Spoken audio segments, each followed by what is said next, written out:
Welcome to Donmar TV News Channel, mga balita sa buwan ng Nobyembre. Sabi ni Brian Kahagnaan, papayag ka bang maging political advisor ni Lenny? Hindi po, dahil po hindi ako naniniwala sa kanya.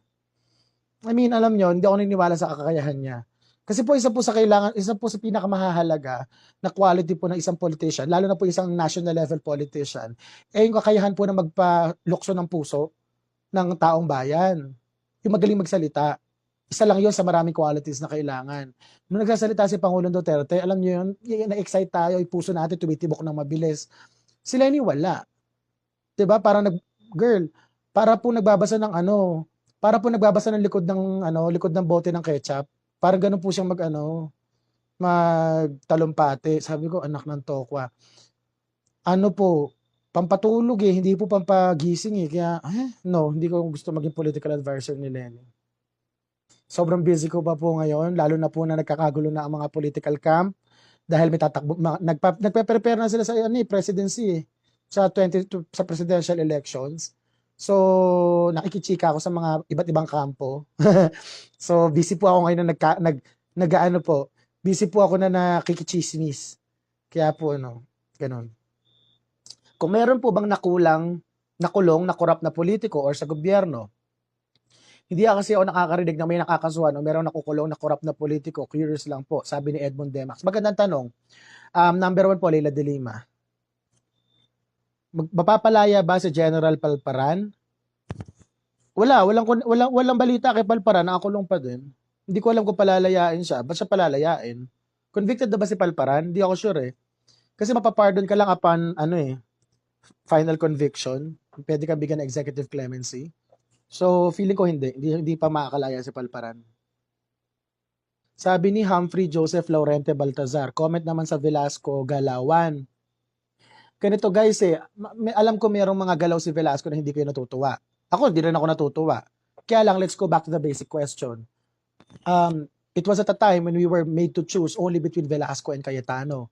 If Cayetano stayed in office, the budget will be delayed. Up to now guys, pinag-aawayan pa yung budget kung si Cayetano nakaupo. Dahil nga, di ba, sinuspindi niya yung session, magiging balik nila November 16 or 17. Tapos pag-aawayan pa yan dahil ni-railroad yung budget. Hindi tinapos yung second reading, hindi natapos yung plenary debates. So malamang, pinakamaaga na pasahan ng budget yan, end of November.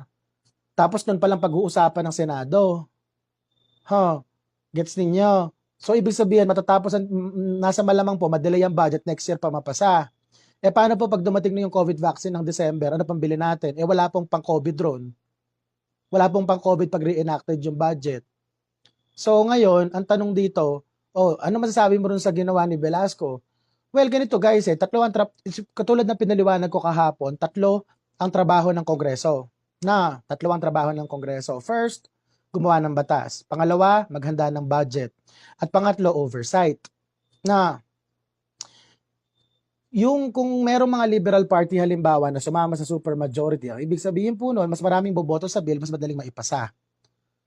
Kasi hoda po ang kanilang political leaning, basta mag-yes sila sa bill ni Duterte, I would like to recommend ano ba yan, meron na mga nagbebenta, ang dami na naman, Diyos ko. Alright, next. So, ang sinasabi ko dito, hanapin lang natin sa tao yung kailangan niyang gawin. Ang kailangan niyang gawin doon, magpasa ng batas. Pag nakakapagpasa ng batas, wala akong problema. Yung budget na ipasa naman, wala naman masyadong problema. Yung oversight, it will take time para makita kung tama yung ginagawa niyang oversight. Ngayon, kung ang tanong dito merong hindi niyo gusto yung mga ginagalaw niya, yung inuupo niya doon, irrelevant yon kasi tatlo lang ang trabaho ng Congress di ba? Oversight, budgeting, national budget, passing laws. Parang ganito lang yan guys Humanap kayo ng katulong. Ang kailangan nyo sa katulong, magaling maglinis ng bahay. O magaling siya maglinis ng bahay. Pero ang problema, born again. Ang problema, Katoliko sarado yung buong pamilya ninyo. Sisibakin nyo ba dahil born again? Hindi. Kasi guys, ang sakit ng marami sa inyo, hinahanap nyo lahat ng quality sa isang tao lang. Ang hinahanap nyo, savior. Huwag ganon. Pag savior ang hinahanap nyo, ang gawin nating house speaker ay si Jesus Christ. O si Muhammad, o si Allah, ewan ko. Hindi ganon. Ang hinahanap natin guys ay speaker of the house. Yung speaker na less division sa house ang mangyayari. Hindi guys, hindi po muse and escort ang hinahanap natin doon. Iayos nyo yung mga expectation. Next. Letter Gretel Sepanton. TP, good evening. I know President already denied na di siya tatakbo pero posible po bang makakaroon si President Duterte as VP? Feeling ko ayaw na niya. Pagod na yung matanda, yaan nyo na. 'Di ba? Pag umanap kayo ng politiko, una, alamin nyo ano dapat niyang gawin. Tanong, kaya ba niyang gawin? 'Di ba? So far, meron na bang bill si Pangulo na na-delay dahil kay Velasco? Wala pa naman. O di okay pa.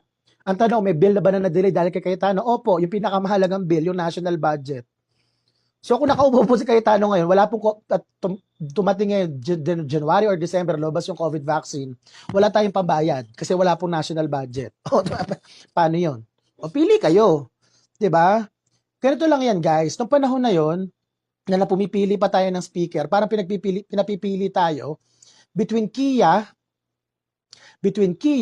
and Hyundai na kotse. Parang bibili tayong bagong kotse. Hyundai at saka Kia. Na, tapos pinili natin halimbawa yung Kia. Na, hindi mo gagawin yung after 2 months, sisisihin mo yung pumili ng Kia kasi hindi Mercedes-Benz yung pinili niya. Guys, wala po sa choices yung Mercedes-Benz. Ulitin ko lang ha, para yun sa speaker, para bumibili ka lang ng kotse. Pinapipili ka between Kia and Hyundai. Pinili mo halimbawa ang Kia. Several months later, hindi mo pupuntahan yung namili, sasabihin mo na, bakit hindi Mercedes-Benz o BMW o Ferrari yung binili mo? Guys, wala po sa choices yun. 'Di ba? Yung mga nagsasabi diyan na may mas magaling pa na speaker. O di sige, feeling ko mas marami, siguro marami mas magaling kay Velasco. Tanong, may pagpipilian ba tayo both kay Velasco noon at kay Cayetano? Wala naman. O, 'di ba? Iayos niyo expectations, guys. Ha? Wag kayong pumili nung hindi naman gusto maging speaker. Gugulo po lalo. 'Di ba? Diyos ko. Napanood ba yung magulang ng mga Dingbaksya victims? Grabe, nakakaiyak, sabi ni Sheila sa ugnay. Ano po, hindi ko lang po napanood. Pinanood ko yung magulang habang magkasama kami ng magulang, ino-autopsy yung anak niya. Kasi 'di ba sumama ko sa autopsy sa San Rafael, Bulacan, sa hometown ko. Tapos may isa doon ding Baksha victim. Tapos mahirap nila ipaliwanag medyo gruesome pero pinanood namin kasi umaamoy pa nga yung bangkay ng bata Opo, talaga pong awang-awa ako noon. Naiiyak ako, talaga tumutulo luha ako noon sa hirap ng loob Kaya lang siyempre, tagalin ng emotion, hanapan ng paraan. Ano kailangan nila? Hustisya. Tulungan makahanap ng hustisya. Ayun ang tinatry kong gawin, kahit po hindi ko lagi pinapublicize. TP, nakailang take kaya ng bar exam si Lenny? Sabi ni Jerry Gumahad. At least 2. Pero may ibang mga kampo nagsasabi parang 3 takes, tapos yung 4th take, tsaka pumasa. Parang ganon. Ewan ko. Basta pumasa siya sa bar. Di okay na yun. Wala na akong problema. Hindi nga lang siya masyado matalino. Kaya, minsan kailangan pang i-remind sa tao na kailangan pang i-remind yung taong bayan na lawyer siya. So parang, diba? Next. Ano na nangyari sa Pulong Velasco incident? Meron ba? Sabi ni Humphrey Baltazar. Wala namang Pulong Velasco incident. Meron ba? Wala akong alam. Hi TP, do you think may ibang plano ang LP for 2022? Na election, madilim na balak. Dalawa lang naman ang course of action nila na pwedeng choices. First, piliin si Vice President Leni Robredo bilang kanilang standard bearer at presidential candidate sa 2022. Or, i-ditch nila si Robredo kung feeling nila wala talagang panalo si Robredo at magsuporta sila sa isang parang middle ground na candidate. Para kahit pa paano, makakuha pa rin sila ng political concessions kahit hindi manok nila yung nakaupo sa Malacanang. Gets niya? So either Lenny, kung feeling nila may pretty good chance na manalo, or somebody na hindi LP, possibly a little pro Duterte, pero in the end, makakaposisyon naman sila kahit 3, 4 lang na kahit isa, 2 gabinete man lang makuha nila. 'Di ba? Parang ganon. It's just logical to do that. Although I don't know kung ano ang appreciation ng LP ngayon sa prospects ni Lenny. Yun ang hindi ko alam. Next, sabi ni Lucky Makabasa, TP good day. Alam ko pong late na ako sa issue about Saba. Totoo ba na nabawi na natin ang Saba, TP? Hindi po, parte pa rin po siya ng Malaysia. Wag po nating ipilit yon. Pinaglalaban po natin na makuha yung Saba. Alam nyo na meron tayong long-standing claim / territorial dispute with Malaysia. Pero wala pong significant na developments lately. So basically po, hawak pa rin siya ng Malaysia. May kasabihan nga po, possession is 9/10 of the law. Ibig sabihin po noon, kahit po hindi malinaw kung sino po ang dapat tapos na possessor noong Sabah, the fact is, naka-occupy ang Malaysia doon. So, basically, kanila po yun ngayon. Di ba? Malaking gulo pa bago. Di ba? Madalaking gulo pa bago natin mag-control yung Saba. So, since wala namang pagbabago sa sitwasyon, wala namang talks, wala namang giyera, wala mang gabago doon. Next. TP, anong klaseng move kaya itong move ni Lenny? Nakakainis naman talaga si Lenny. Yan yun na. Alright, habang si Mafel Dionglay. Mafel, nabasa ko na ng ilang beses yung, pinost mo na ng ilang beses yung comment mo. Hindi ko po nasagutin yun kasi inisan lang yan, hindi naman yan talaga issue. Sabi daw, ba't daw credit grabber si Lenny, chuchuchu. Lumang balita na yan, di na diba? So habang naghihintay po ako ng matinong tanong, TP, totoo bang ilaglag na lang ng LPC Robredo at magtayo ng sarili partido si Lenny? Sige ko bang ipapalit? Wala namang ganun chismis, guys. Huwag na tayong gumawa ng Sabi ni Jomer Di Mawala, TP, Ramon Ang SMC daw for President 2022. No, Ramon Ang will not run.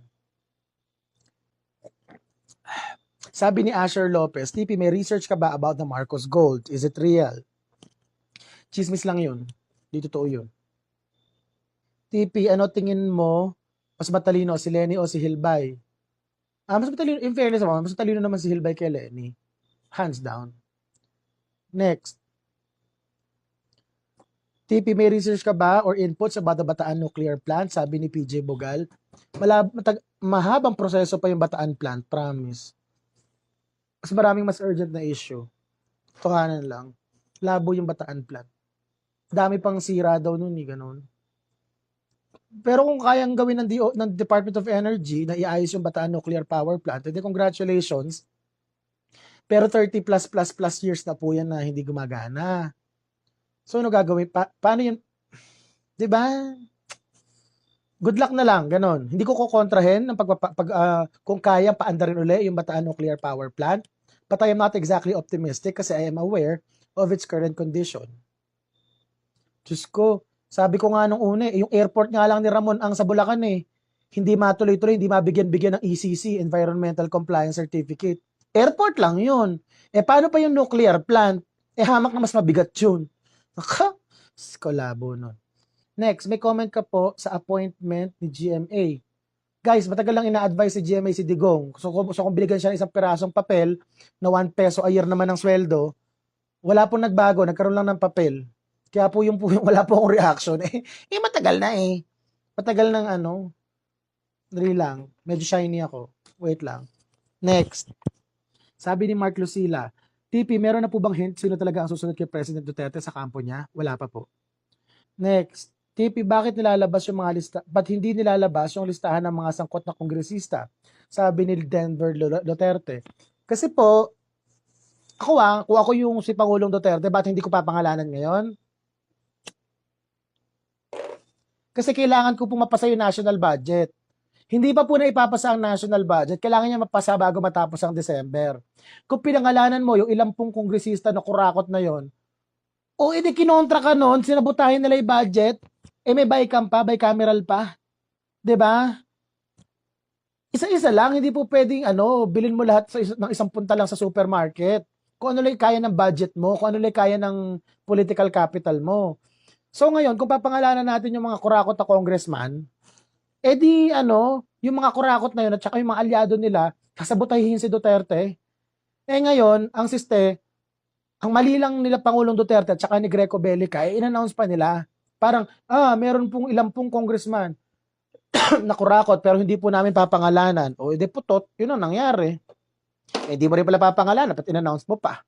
'Di ba? Although ako honestly, mas naiintindihan ko yung stance ni Pangulong Duterte na wag na lang pangalanan muna.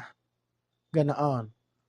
So, kasi ayoko yung nag-a-announce ng ayoko yung nag-a-announce tas may ganon, tas ending alam mo yung pipis yung alam mo yun, yung parang nagsindi ka ng kuites tas di lumipad, hindi rin pumutok.